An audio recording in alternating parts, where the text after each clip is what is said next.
what does God have to say to create that highway where you connect from the heart, where you stop wounding one another, where you make a request and you feel like it's falling on deaf ears. Ephesians chapter 4 has 5 very clear principles. Number 1, be honest. Speak the truth in love. We have all those things in our mind and our hearts and our expectations, but your mate can't read your mind. Speak the truth in love. And the reason we don't do it is we fear rejection. You need at certain times to say, this is really bothering me. And then not at a time when you're angry or trying to solve something, but you make a direct request, something like this. Honey, we've both been very busy lately, and I want you to know I really desire to be with you. I'd like to have a romantic evening. And what do you think about Friday night? Let's just mark that time off, because I'm really feeling neglected by work maybe or by the kids. It's a direct request, and that brings progress. The second principle talks about our emotions. In verse 26, it says, be angry, but don't sin. Don't let the sun go down on your anger.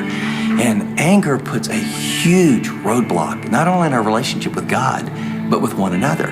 What are you doing with your anger? You've got to get it out. And for Teresa and myself, I can tell you that it cost me about $90, but I'll give it to you for free. We learned to do what we call I feel messages.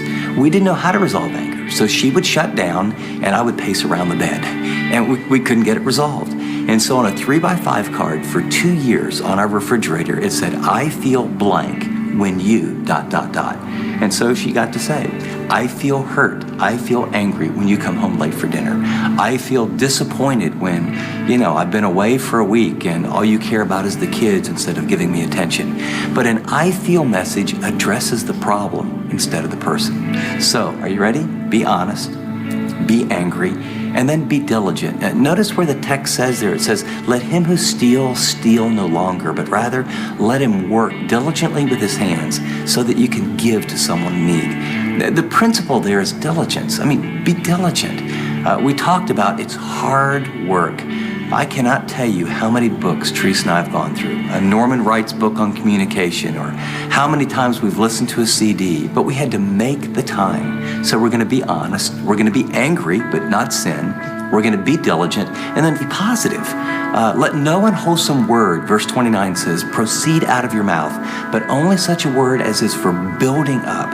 You don't bring up the past. You don't label. You're lazy. You're like your mom. Well, you're like your dad. You never. You always. Those are all negative things that wound the soul and the heart of your mate. And remember, you're one flesh. Every time you wound your mate, it's like throwing a boomerang. Yeah, it hurts them, and then it comes right back around. It's going to hurt you because you're one.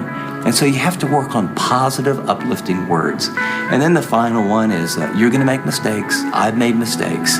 Be the first to say you're sorry. Be forgiving. It says there in verse 32, it says, just as God in Christ also has forgiven you, forgive one another, be kind to one another, tenderhearted. And, just be the first to say, I'm going to own my stuff. I was insensitive. I'm sorry. Don't make excuses. Look in your mate's eyes and just, when you blow it, just own it. Will you forgive me?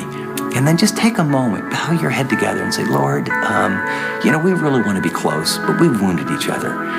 You can restart your relationship multiple times. I've had to apologize to Teresa thousands of times over the last 30 years, and I'm sure I'm not done. But what that does is, we get right with God, right with each other, and then you get a fresh start. So, are you ready? Be honest, be angry, be diligent, be positive, and be forgiving. Those are God's tools to help your relationship go deep and go well.